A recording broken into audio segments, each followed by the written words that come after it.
Hey everyone, Merch Hunter Ricky back, and we're talking about Fabricant 100 Chapter 19. I would say that this chapter introduced a side of Ashibi I didn't think that I would be introduced to so soon. I don't know what you all think, but just let me know down below. When he starts developing this hero mindset, and let me just talk about this first before we get into the whole chapter breakdown, I find that to be a very dangerous yet interesting side of Ashibi. Because we all know what it's like to be the hero, and well, not that we know what it's like, but we know from manga experience how it goes when someone develops the true hero mindset and ultimately fails because they don't have enough power or experience or both. That being said, let's get into the whole events of the chapter. So starting off the chapter, we see that Ayakao has passed Ashibi from the training because he can use his ability in tandem with Fabricant 100 to allow him to basically succeed in combat. And she thinks that this will carry him through most encounters with Fabricants. And that's all well and good, but for sure Ashibi is going to have to learn some more powers and techniques, which she notes. This also leads to Ashibi getting ballsy enough to ask her out on a date, which she flat out rejects him for being a self-sacrificing individual. And I like that because Ashibi should not be getting everything he wants right away. Moreover, there's got to be a little bit of something going wrong in Ashibi's life outside of, I know he's lost his whole family, but they don't talk about that enough, right? And then sure enough, later in the chapter, we talk about it. Side note, she does not pass Min Min, which I found hilarious. There's clearly something of a rivalry, but also something of a, I just don't like you going on. As she rejects Ashibi, Min Min actually says, "You can take me out to dinner." So I thought that was funny, and I was like, Ashibi, there's a beautiful girl right there for you. Just ask her out instead. But that's how the story goes. Anyways, Ashibi then lays down and he's pondering about the final words Ayakao left him with as he left training, which is something to the effect of, "Are you the only one who needs to bear the burden?" This makes Ashibi start thinking about what does she mean by that? Should I be worried about Fabricant 100 getting hurt by my actions? Should I worry about other people getting hurt or caught up in the fray? And this is what I'm saying, where he starts to develop the very dangerous hero mindset. So he starts remembering. He has a little bit of a flashback to when his sister helped someone in a lake that was drowning, and how she was the type of person to just jump in head first without thinking. And it made him think that his sister hated him, or at least didn't care about him and his feelings, because he wanted to keep his sister all to himself. And then he comes to his own realization, thinking, oh, well, you know what? Don't worry, because I don't have anyone to stop me from jumping in the river. Since I don't have anyone's heart to break, I can protect everyone, which is dangerously foolish thinking, because that is the kind of thing that you end up losing an arm, and barring his regeneration passive and his power, it's not the best idea to be thinking like that, especially when he's going to have to give his body up to Fabricant 100 lest he get the will to live. So hopefully he does get that will, and hopefully he does get that, I would like to not die, and I would like to keep my body, I'm sorry, Fabricant 100. So there's going to have to be some sort of give and take. He even notes in the chapter that she doesn't actually care about him and his feelings, she just cares about the state of his body when she gets it. So there is that. Another thing that I liked about this chapter is how at the end of it, it just switches locations entirely, and this is something that Shima is really good at. He doesn't waste time with traveling scenes, and he doesn't waste time with in-between connection scenes. He just flat out skips scenes, whole locations. We don't get a train ride or anything like that like in the first chapter, and the first chapter just takes place on that train, so it's a little bit different. That's its central location. We switch locations from the Mort safe to some random island building looking place, like an island almost cut off area with a big building on it. It looks pretty nice, I'm not gonna lie. And we are introduced to two Fabricants, and the first Fabricant, we don't know who she is, but I'm assuming she's a girl or just a covered up man. Just the clothing made me think she was a woman, right?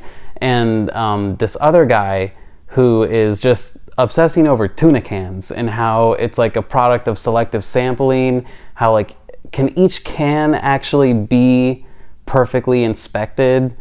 And if we just select a sample, like, you know, we'll test cans 1 through 7, but that means 8, 9, and 10 will pass, is basically what that guy is saying. And he is revealed to be Fabricant number 1, and he's got all these bandages over his face, and the Fabricant looking over him, she's got like a headdress on, and we can't see her face at all, but we see scars all over the body.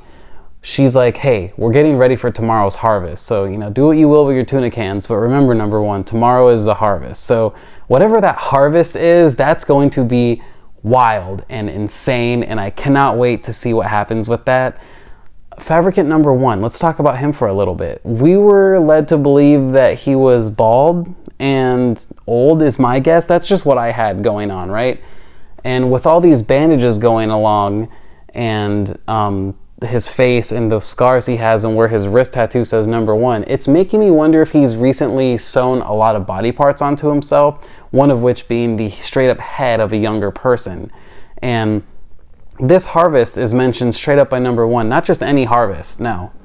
Are we going to see a war breakout or an attack on the Mort safe? Because the harvest he's talking about is the Yao family flesh truly as different as they say it is? And well, we already know that there's literally 1 member of the Yao family left. So if they found out that he is in Mort safe, right? 2 things. That means there's a traitor in Mort safe, or the Fabricants have amazing intel. And I guess you can say the Fabricants have amazing intel. Like, that's probably what it's going to end up being. But if there is a traitor in Mort safe, that is really dangerous. That's crazy. What if the leader is a Fabricant and that's why she's so covered up? Very well, we'll see, you know. I don't want to speculate too hard. But this leads me back to my original theory of like Fabricant 99 and 98 being the final villains, and obviously I was wrong on that front. But who is the Fabricant escorting number 1? And is he just going to straight up attack the Mort safe? Like, that's crazy to me if he is, because let's think about like how strong he has to be to do that, considering that there are the 6-star members, the 5-star, or is it 5-star? Correct me in the comments. But if the Mort safe has all these strong people and all these good fighters, shouldn't that make him think for a second? Or does he have enough Fabricants to straight up go in and attack the Mort safe? That's what I'm ready for. Because then we'll get some hints as to the longevity of this manga. Is it going to be a purposeful short run, or is it going to last longer than a couple years, right? It's already been going on for quite some time. I think since December or since January, maybe even before that, and I've had a great ride, and I personally hope it keeps going. But if it ends up being a short-lived manga, I'm not going to hate it because I loved every step of the way.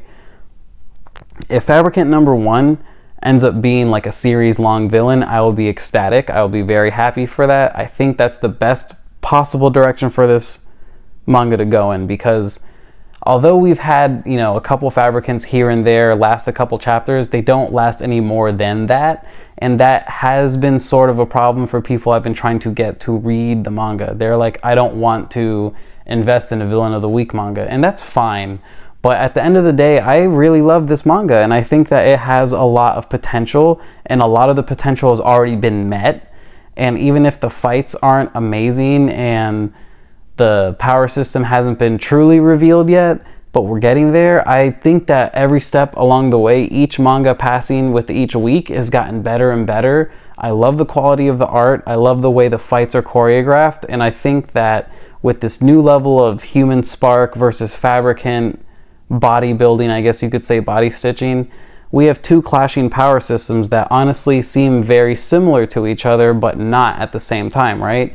And this is going to be a good 2 sides of the same coin, yin and yang type battle. And I feel like that's where Fabricant number 1 finally meeting Ashibi, although very early in the manga, can be something great if it continues to last. Like, hey, maybe he's the villain that gets away and he ends up doing a lot of damage in the Mort safe before he leaves, and somehow finds a way to round up the remaining Fabricants, make them really strong, beefy, or start bringing dead Fabricants back to life depending on how they were killed.